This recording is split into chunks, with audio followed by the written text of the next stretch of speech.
Grant Mercer watched me pour burgundy for the woman he had installed beside him at booth 9, then smiled and said, "After 11 years, Elise, this suits you." The crystal caught the amber light. The linen had been changed 20 minutes earlier, and the decanter breathed between us while the room kept eating around us. Vale House was full in that polished Friday way, low jazz under silverware and donor talk. And he had chosen the best table in the room. Madeline Cross lifted her glass before I finished the pour, glanced at the men near the bar, and asked whether I could bring a fresher glass. When I returned, she touched the stem with 2 fingers, asked me to wipe an already clean table, and let the request hang long enough for nearby eyes. Grant did not open the menu, only leaned back and added, "You still remember how I like my steak." Like the question itself was part of it too. I kept my hand steady because Sienna Blake had already seen them sit down. The ceiling camera covered booth 9 cleanly, and the floor log was running. He sent back the wine temperature, then the napkins, then the candle angle, and every new correction landed exactly where he wanted it. In public for others. 3 weeks after the decree, after the story that I had slipped and he had risen. He wanted witnesses more than dinner, and she was helping. When I brought the corrected pour back, he tipped his head toward the room and murmured, "You were useful beside me, Elise, but this is simpler." I set the bottle down, felt the weight of the glass against my palm, and said only, "Enjoy your evening," because I was done explaining myself. The ice clicked once against the crystal as I turned away, and that small, clean sound stayed with me longer than either of them did. I watched the pattern settle almost immediately, because people who come to eat touch a menu, ask about specials, or look at the room, and Grant Mercer did none of it. He sat back like he had already eaten the part he came for, while Madeline Cross lifted the wine list, asked about pairings she already understood, and kept one eye on the room. When I set down the bread service, he tapped the table once, glanced at her smile, and said, "She always was good at getting the details right," as if I had been invited to witness my own replacement. Madeline ran one finger along the rim of her glass, then asked whether the burgundy had opened enough, though she had watched me decant it 18 minutes earlier. She asked for the server notes on the salmon, then for a fresh linen napkin, then for the candle to be moved 1/2 inch because the light hit her face too sharply. None of those requests came from confusion, and the proof was in her timing, because each one arrived only after someone nearby had glanced over long enough to understand I was the one carrying them out. Grant never touched the menu because he did not need to perform uncertainty for me. Even that told me dinner was never the point of his reservation. He ordered the strip exactly the way he always had, then looked up and added, "You remember, Elise," like he was not checking my memory at all. Madeline let out that soft social laugh women like her use when they want a sentence to sound harmless, then dropped 2 donor names from our old client list into the air between courses. That was when the rest of it locked into place for me, because 6 months of vague brand strategy invoices had carried her name, and those same months had been full of late client dinners. Grant had not just moved on with another woman. He had been funding the woman who helped him replace me in the same rooms where my own work used to keep him standing. So I kept my face still, let Sienna Blake log another needless correction at the service station, and understood with perfect clarity that they had not come to dine at Vale House at all. I had just turned from booth 9 when the front door opened, and Martin Keene walked in with Luke Parker beside him, both of them dressed for the city. Not for drama. Martin did not hurry, and that steadiness changed the room faster than noise would have, because everyone near the bar looked up and then stopped pretending not to watch. Luke saw me first, his face tightening at the sight of my apron and the bottle in my hand, while Martin kept coming straight toward the booth as if he already understood everything he needed. Grant Mercer noticed him a second too late, which mattered because confidence always looks different when it has to rearrange itself in public. Madeline Cross set her glass down, glanced from Martin to me, and asked, almost smiling. Is this part of the service here? While Grant leaned back and tried on a laugh that landed thin. Martin stopped beside the table, looked at me before he looked at either of them, and asked in a voice calm enough to cut, "Why is my managing partner serving this booth tonight?" For one clean second, nobody moved. And then Grant gave the kind of laugh men use when they think disbelief can still save them. He looked from Martin to me and said, "Come on, that is not funny." While Madeline added, "There has to be some misunderstanding," because she had already heard the title and knew exactly what it meant. Martin folded his hands, let the silence sit on the linen and crystal they had been using like props, then answered, "There is no misunderstanding here. Ms. Cross. Elise Parker owns controlling interest in Vale House." Luke stayed quiet, but the fact that he was standing there, seeing Grant with another woman at my table in my room, made the truth hit harder than any raised voice could have. Grant stared at me as if the floor had changed under him, then asked, "You set this up?" And I held his eyes and said, "No, I just stopped hiding what was already mine." Martin turned toward the entrance, not loud, not angry, and told them, "You need to leave now, because we do not keep guests who come in here to humiliate my staff, least of all the woman running this house." After they left, I did not go home carrying the affair like it was still the largest thing in the room, because Booth 9 had already given me cleaner evidence than heartbreak. Sienna Blake had incident times in the floor log, the ceiling footage held every needless correction, and Martin Keene's title had reset the truth in front of witnesses who mattered. By the time I closed my office door upstairs, I knew the affair had only been the doorway, and the real body of it was waiting in paper. I opened the archived vendor folders from my old life and pulled the invoices that had bothered me months before I admitted why they did. Madeline Cross appeared in them under soft titles that sounded expensive and empty at once. Brand continuity, client mood architecture, VIP alignment. All language with polish and no deliverable attached. Those payments had posted on the same weeks Grant Mercer claimed he was stuck in late client dinners. And the first thing that broke open in me was not grief, but pattern. Once I had pattern, the rest stopped feeling like memory and started reading like structure. Because the forwarding rule in our shared company system had delayed my proposals before Grant called me careless. Card statements showed inflated hospitality charges on nights the client calendars were blank. And reservation confirmations tied those same nights to restaurants where Madeline had already been sitting. 3 weeks after the decree, with their public little performance still warm in my body, the billing trail gave me what their faces never would. Motive with timestamps attached. Luke Parker knocked once and stepped in when he saw the folders spread across my desk, then looked at the invoice stack and murmured, "This was never just about her. Was it?" I did not look up when I answered, "No. It was about funding the story before I knew I was being edited out of it." And even saying that felt cleaner than anything I had told myself before. He stayed there a second, quiet enough not to break my concentration, while I flagged the charges, copied the dates, and watched the marriage end a second time in numbers. By midnight, I had camera times from Vale House, expense lines from Grant's company, forwarding records from the old server, and 6 months of payments to the woman who had smiled through my humiliation. I had not discovered anything dramatic enough to shout across a room, which was exactly why it mattered, because real damage rarely arrives wearing its own confession. When I slid the files into one clean folder and set it in front of me, the affair no longer looked like a betrayal I had survived.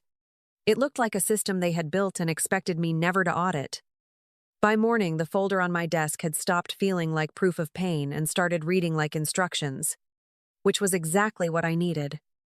I sent the full billing packet to counsel with one request. Preserve everything. Every invoice. Every approval chain. Every reimbursement trail tied to Madeline Cross. The language stayed tight because the documents were already doing the talking. Vague consulting labels. Empty deliverables. and expense dates that lined up too neatly with nights Grant Mercer had lied. The first lock went on the money, not with noise, but with questions hard enough that dishonest people start burning through their own excuses. Council moved for post-decree review of the consulting payments and sent preservation notices covering email accounts, expense platforms, booking records, and vendor communications. Once those letters were out, the story Grant had been enjoying in public could not stay social for long, because paper has a way of dragging performance back to fact. The second lock went on the room itself, and Sienna Blake handled that with the same cold precision she brought to service every night. She finalized the incident memo from Booth 9, attached the camera times, logged the repeated degrading requests, and added the directive that if either of them returned, management intervened immediately. That was not revenge dressed as policy. It was policy built from what had already happened. And the difference mattered because clean rules close doors more permanently than anger ever does. The third lock went on the version of me they had been spending months trying to circulate through the city. The woman who had slipped, shrunk, and ended up carrying trays. Martin Keene made 2 quiet calls to organizers who trusted his judgment, confirmed that I oversaw vendor integrity at Vale House, and left the rest unsaid because he did not need more words. In rooms like ours, people hear omission faster than scandal, and once the billing trail began to shadow Grant, canceled meetings, started saying what nobody wanted written. Luke Parker came by that evening with coffee and stood in my office doorway, looking at the stack of notices, the service memo, the flagged invoices, then at me. He asked, almost under his breath, "So this is what it looks like when you stop making room for him?" And I answered, "No. This is what it looks like when I stop leaving doors unlocked." By then, the shape of it was complete. The money under review. The room secured. The story corrected. And for the first time since the divorce, there was nowhere simple left for Grant to come back through. Grant Mercer came back 3 nights later without Madeline Cross, and without the smooth confidence he had worn at Booth 9 when he still believed humiliation counted as control.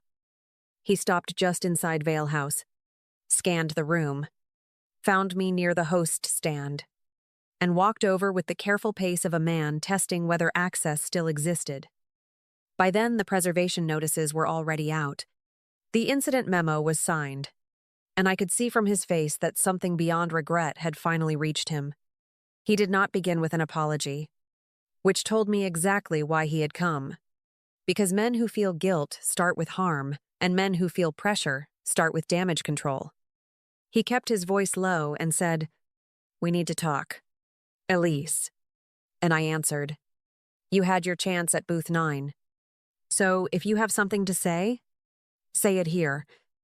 His mouth tightened at that, then relaxed into the softer version of himself he used when he wanted restraint, mistaken for sincerity.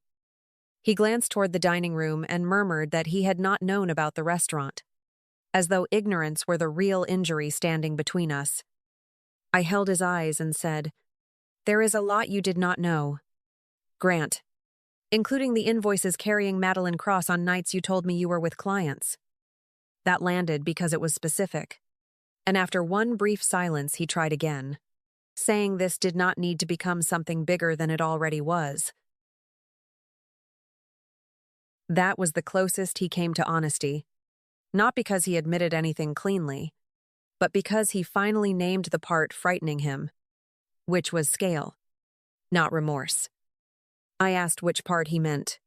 Bringing her into my dining room to humiliate me, or paying her through your company under work, neither of you can document. And he exhaled hard before saying, "I am not here to fight."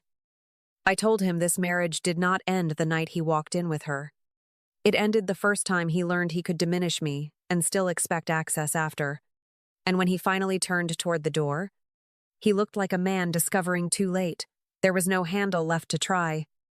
The fallout never arrived like gossip in our world, because people with money and invitations rarely announce disgust when silence does the job more cleanly. Meetings that had once been easy for Grant Mercer began drifting off calendars. Replies slowed. And one longtime organizer wrote only, "We are reevaluating vendor relationships at this time." Nobody needed to spell out why, because the billing trail had already done what public outrage usually tries and fails to do. It made confidence around him expensive. Madeline Cross tried to hold her ground by calling herself a consultant, but the language on those invoices had already hollowed that title out before she ever opened her mouth. Brand continuity, client mood architecture, VIP alignment. Every phrase sounded polished until anyone asked what had actually been delivered. And then the silence around her got louder. One former client of mine sent a single line that stayed with me longer than anything dramatic could have. I reviewed the billing trail, and that was enough. At Vale House, Sienna Blake finalized the internal incident memo, attached the footage references from Booth 9, and updated the standing instruction that neither of them was to be seated again. Martin Keene did not celebrate. He simply moved forward, which meant I moved forward too, while the room they had tried to use against me settled more firmly under my name. Luke Parker came by late one afternoon, leaned against my office door, and said the worst part had not been Grant bringing her in. It had been watching how practiced they both were at trying to make me smaller. I understood exactly what he meant because the camera times, the incident log, the flagged expenses, and the donor names Madeline had floated at dinner all belonged to the same design. Grant lost the version of himself that had depended on polished rooms and unchallenged access. Madeline lost the glamour of being mistaken for legitimate.